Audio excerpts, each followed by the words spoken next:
Imagine a place so remote, it's often called the world's most isolated inhabited island. This is Tristan da Cunha, a tiny volcanic outpost in the vast expanse of the South Atlantic Ocean. Nestled between Africa and South America, Tristan da Cunha is a speck of land that defies the notion of interconnectedness in our modern world.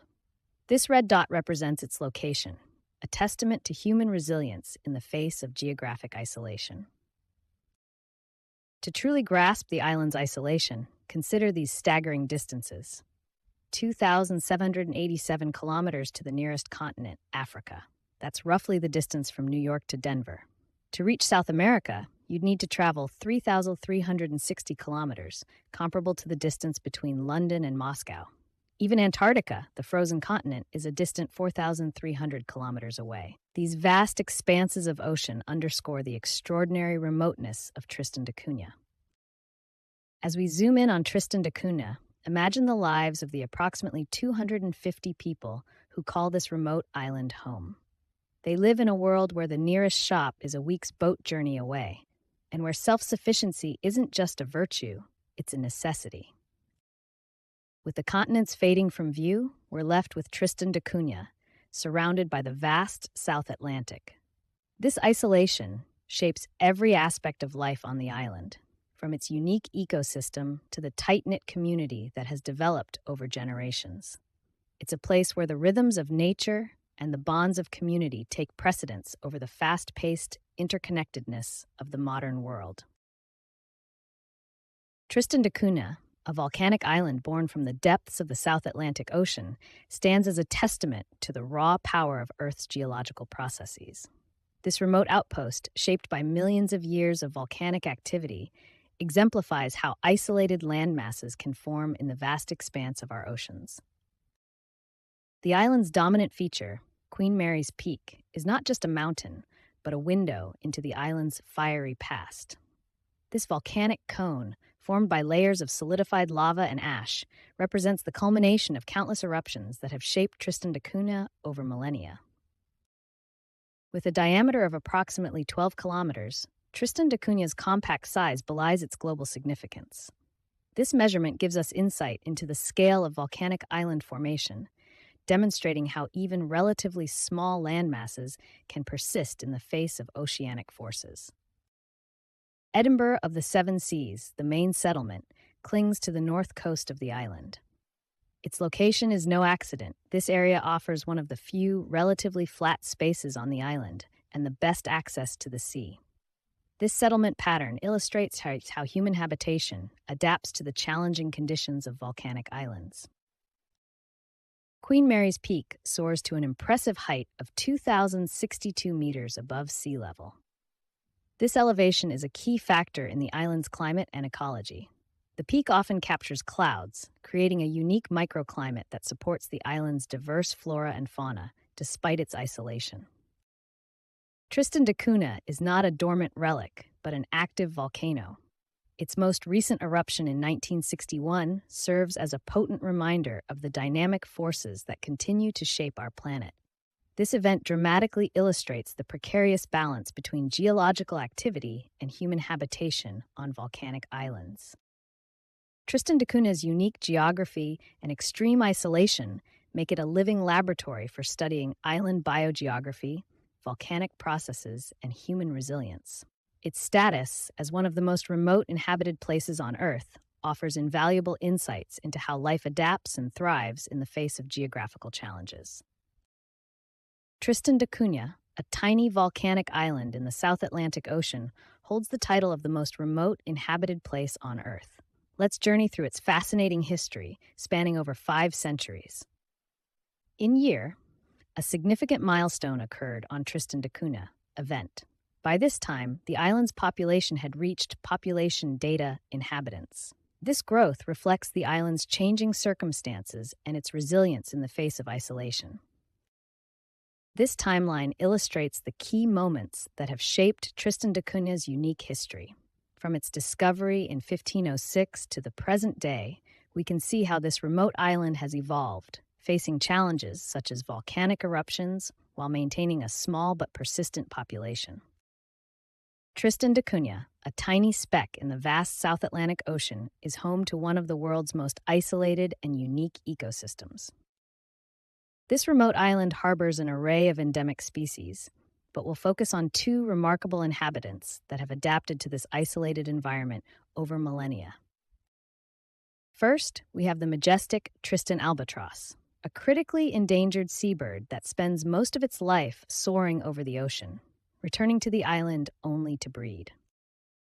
Next, we have the charismatic rockhopper penguin, known for its distinctive crest and its ability to hop from rock to rock in the rugged terrain of Tristan da Cunha.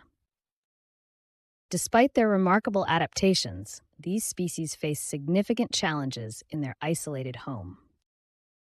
This graph illustrates the alarming population trends for both species over recent years. The blue bars represent the Tristan albatross, while the red bars show the rockhopper penguin numbers. As we can see, both species have experienced a steep decline, with their populations nearly halving over just 2 time periods. In response to these concerning trends, conservation efforts on Tristan da Cunha focus on 2 main strategies. First, habitat protection aims to preserve the nesting sites and foraging grounds of these species. Second, invasive species control targets introduced predators like rats and mice, which pose a significant threat to the eggs and chicks of both the albatross and penguins. These concerted conservation efforts are vital for maintaining the delicate balance of Tristan da Cunha's ecosystem. By protecting these flagship species, we also safeguard the entire unique biodiversity of this remote island, preserving it for future generations. Tristan da Cunha, an island so remote it's often called the world's most isolated inhabited place. This tiny speck of land in the vast South Atlantic Ocean is home to a community of just over 200 people. The island's settlement consists of only a handful of buildings clustered together on the only habitable flat area. This concentration of structures isn't just practical, it's a reflection of the tight-knit community that calls this remote outpost home. Life on Tristan da Cunha revolves around 2 primary occupations: farming and fishing. The island's volcanic soil supports potato crops and other vegetables, while the surrounding waters provide a rich harvest of lobster and fish. These activities aren't just economic necessities, they're the bedrock of the islanders' self-sufficiency. The web of lines you see connecting these buildings represents the intricate social fabric of Tristan da Cunha. In a community this small and isolated, everyone knows everyone else. This interconnectedness isn't just a social phenomenon, it's a survival strategy.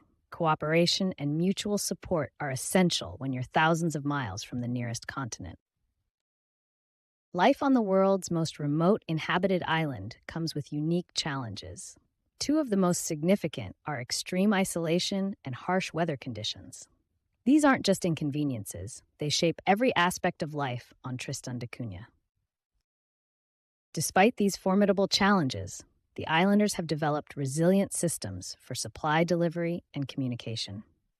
These lifelines to the outside world are crucial for the community's survival and well-being. Supply ships are the island's primary connection to the outside world.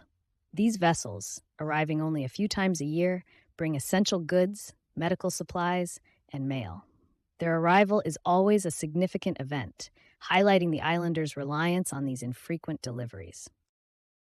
Modern satellite technology has revolutionized communication for Tristan da Cunha. This dish represents the island's link to global information networks, providing internet access and telephone services. It's a powerful symbol of how even the most remote places are becoming connected in our digital age. Tristan da Cunha stands as a testament to human adaptability and community resilience. Despite its extreme isolation, the island maintains a delicate balance between tradition and modernity, self-reliance and global connection. It's a unique microcosm of human society, thriving against the backdrop of the vast Atlantic Ocean. Imagine a tiny speck of land in the vast South Atlantic Ocean, so remote it's often called the world's most isolated, inhabited place. This is Tristan da Cunha, a volcanic island with a population of just over 200 people. Tristan da Cunha is a microcosm of unique features. Its active volcano, Queen Mary's Peak, towers over the island, shaping its geology and history. The surrounding waters teem with diverse marine life, including several species of penguins, highlighting the island's rich biodiversity. Fishing is the lifeblood of the island's economy, with the community relying heavily on its bounty. Perhaps most intriguing is the close-knit society that has developed here, forged by centuries of isolation and mutual dependence. The extreme isolation of Tristan da Cunha has profoundly shaped both its human community and its natural ecosystem. On the community side, we see strong social bonds formed out of necessity and shared experience. Self-reliance is not just a virtue, but a survival skill here. The limited resources have fostered a culture of conservation and ingenuity. These factors combine to create a unique culture unlike any other on Earth. On the ecosystem side, the island's isolation has led to the evolution of endemic species found nowhere else. However, this also means a fragile ecological balance and limited biodiversity, making the ecosystem particularly vulnerable to changes, whether from human activity or natural phenomena. As we contemplate the future of remote places like Tristan da Cunha, several critical questions emerge. How will the global phenomenon of climate change impact these isolated ecosystems? Rising sea levels and changing weather patterns could have outsized effects on small islands. Can the very isolation that has shaped Tristan da Cunha's unique culture continue to protect it in an increasingly interconnected world? And what vital role might these remote places play in our global ecosystem? They could be key to understanding biodiversity, climate patterns, or even serve as refuges for endangered species. The story of Tristan da Cunha is not just about a remote island. It's a microcosm that reflects larger global issues of environmental preservation, cultural diversity, and the delicate balance between isolation and interconnectedness in our modern world.